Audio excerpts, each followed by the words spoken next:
Oke teman-teman, ini diskusi santai aja. Kebetulan di luar juga lagi hujan, jadi kalau ada suara geledek mohon dimaklumi. Oke, jadi kemarin itu sempat saya bikin vlog soal The Broken Window Theory ya. Di sana itu saya bahas contohnya implementasi unit test. Cuma di komen ternyata masih banyak juga teman-teman kita yang di perusahaannya nggak implementasi unit test gitu ya.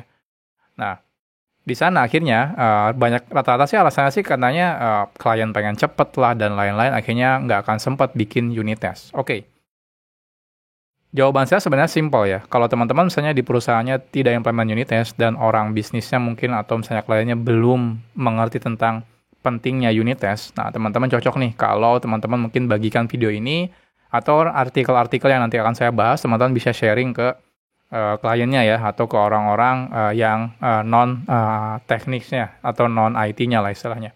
Jadi di sini kita mau bahas tentang exponential cost of fixing bug. Jadi biaya yang membengkak ya atau secara eksponensial ketika kita memperbaiki sebuah bug. Oke, jadi sebenarnya kalau teman-teman googling itu udah banyak sekali artikelnya ya. Jadi contohnya saya akan buka yang paling menarik itu dari Deep Source ya, deepsource.io. Di sana ada artikel yang judulnya adalah The Exponential Cost of Fixing Bug. Jadi, bug itu, gitu ya, namanya bug gitu ya, kan kita nggak tahu bisa ketemunya di fase apa gitu ya. Saat kita bikin aplikasi kan ada proses pertamanya mungkin requirement gitu ya. Nanti setelah itu baru bikin codingnya, habis itu kita coba integration test, habis itu kita coba acceptance test, dan terakhir baru dirilis ke production misalnya. Nah, setiap tahapan tersebut, ketika bug itu ada, maka biaya ya yang harus kita keluarkan untuk memperbaiki bug tersebut itu lumayan berbeda-beda. Ketika fase fase requirement gitu ya, belum coding sama sekali.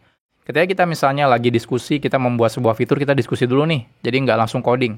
Nah, ketika ada bug misalnya kesalahan gitu ya, logic dan sebagainya, atau aturan bisnis, nah pada saat itu cost-nya itu murah. Kenapa? Karena kita belum spend waktu untuk ngelakuin apapun. Kita belum coding, kita belum deploy, kita belum ngeluarin uang untuk server dan lain-lain. Artinya apa? Artinya murah.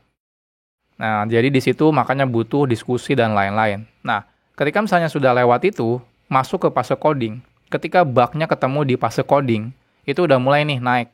Cost yang harus dikeluarkan untuk memperbaiki ketika ternyata ada bug ya, dan kita ketemu di waktu coding. Misalnya waktu kita diskusi, kayaknya nggak ada bug gitu ya, dari flow bisnisnya itu kayaknya aman-aman aja. Pas coding nanti kita baru nemu, oh sepertinya ini bug nih, harusnya nggak bisa kayak gini, dan sebagainya.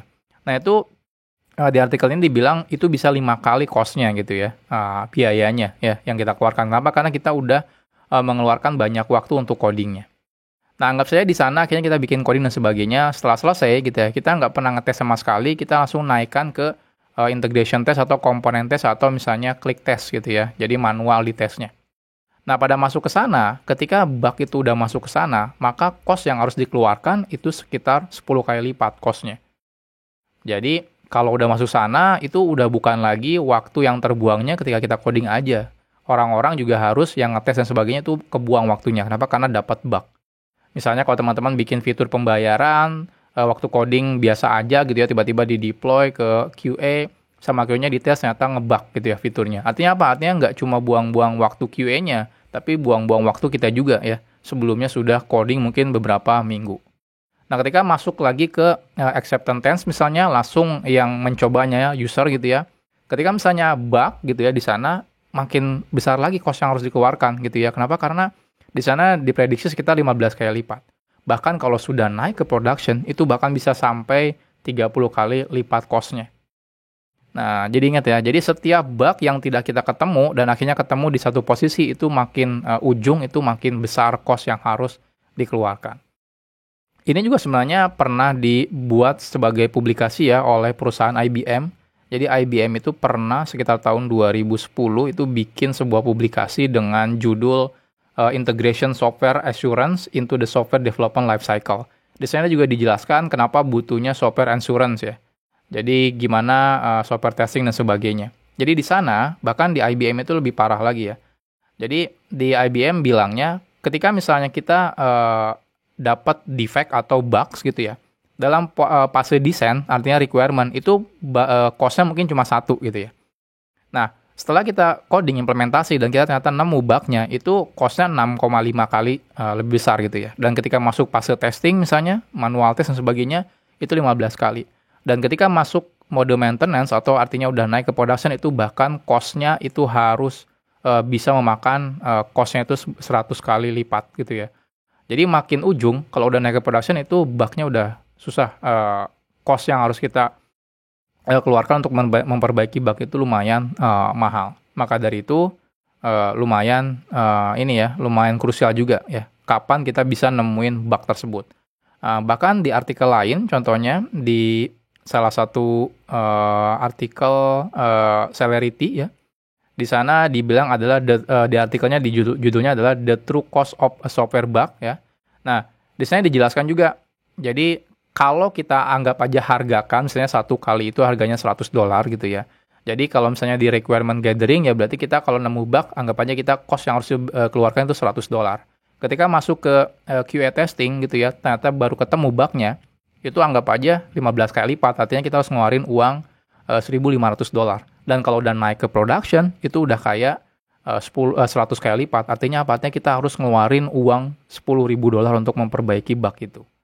Nah, bahkan di sana dijelaskan beberapa kasus. Contohnya misalnya. Jadi, contohnya di NASA, itu pada tahun 1962, gitu ya.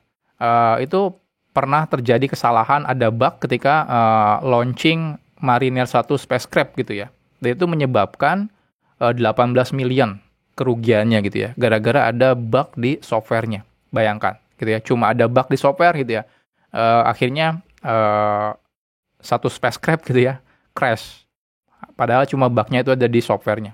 Atau Toyota sekitar tahun 2009 itu narik 9 juta mobilnya di seluruh dunia dan kerugiannya ditotalkan kira-kira sekitar 3 billion dolar ya, bayangkan.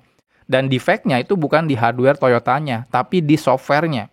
Jadi software itu kalau nggak salahnya ini software bug yang menyebabkan lag ketika anti-lock brake sistemnya. Jadi ketika mengerem itu ada sedikit lag gitu ya.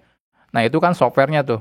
Nah jadi bukan dari mesinnya gitu ya. Hanya gara-gara dari software, bayangkan harus kehilangan 3 billion dolar. Itu parah banget. Bahkan yang paling rame dulu sempat Nike Capital Group gitu ya. Itu ada trading gitu ya. Itu gara-gara ada satu bug sampai hilang gitu ya. Kerugiannya itu sekitar 440 million dolar. Jadi itu istilahnya itu cost yang harus dibayar ketika bug itu nggak ketemu di fase-fase awal dan akhirnya udah terlanjur masuk production. Maka dari itu buat teman-teman yang sekarang misalnya tidak implementasi software testing ya, saya sedikit mewanti-wanti ya. Jadi teman-teman mau nggak mau harus encourage ya, gitu ya di tempat teman-teman kerja itu untuk implementasi software testing. Oke. Dalam software testing itu ada istilahnya piramida testing. Piramida testing itu dari bawah sampai atas gitu ya. Dari bawah itu biasanya kita namakan unit test. Di tengah-tengah itu ada yang namanya integration test. Di paling atas itu ada yang namanya end-to-end test. Oke, yang paling gampang itu adalah implementasi yang paling bawah. Makanya bentuknya kenapa piramida? Karena yang paling gampang itu yang biasanya banyak dilakukan itu adalah unit test. Unit test itu adalah hal yang paling gampang untuk kita mencari bug. Kenapa? Karena developer sendiri yang bisa melakukannya. Jadi saat kita coding, kita bisa langsung implementasi unit test saat itu juga, gitu ya. Nah, naik ke sana ada integration test. Nah, biasanya ini perlu interaksi dengan sekitar kode program kita. Contohnya mungkin database, message broker, dan lain-lain. Ini biasanya agak lebih sulit, gitu ya, dibandingkan unit test. Kalau unit test itu gampang banget sebenarnya.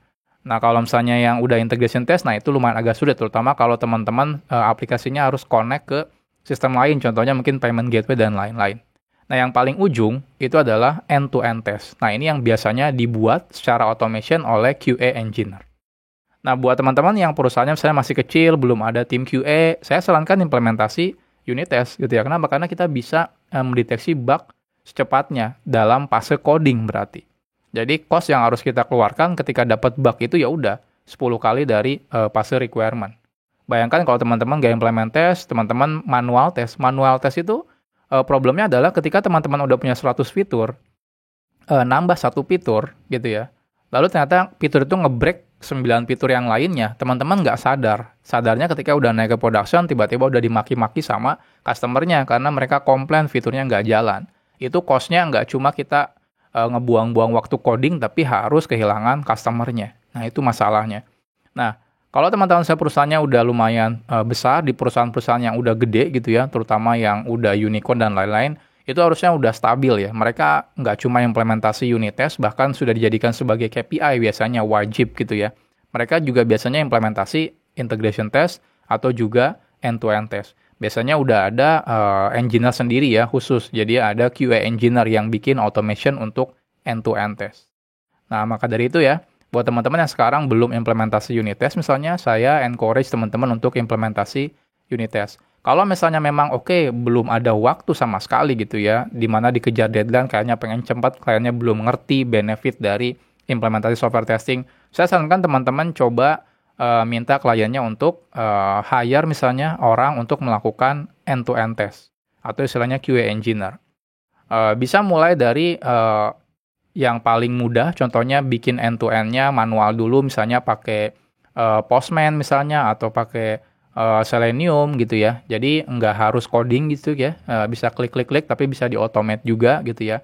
Sampai ke yang level udah advance gitu ya, sampai bikin automation-nya. Minimal di situ bug-nya ketemunya di level atau di fase QA testing gitu ya. Jadi nggak sempat naik ke production. Jadi dengan seperti itu kita bisa nekan juga cost untuk memperbaiki bug. Jadi itu ya. Jadi kenapa di semua kelas-kelas online saya, kenapa saya selalu ajarkan implementasi unit test dan juga integration test. Kenapa? Karena saya pengen teman-teman ya selain bisa improve kemampuannya gitu ya, ya juga memastikan bahwa kualitas software kita yang dibuat itu memang bagus dan minim bug. Ingat ya, bug itu walaupun implementasi testing, itu kadang-kadang bisa lolos kalau kita lupa nambah skenario yang bisa menyebabkan bug tersebut. Artinya apa? Artinya implementasi testing aja, bugnya bisa sampai lolos ke production. Apalagi kalau nggak implementasi unit test.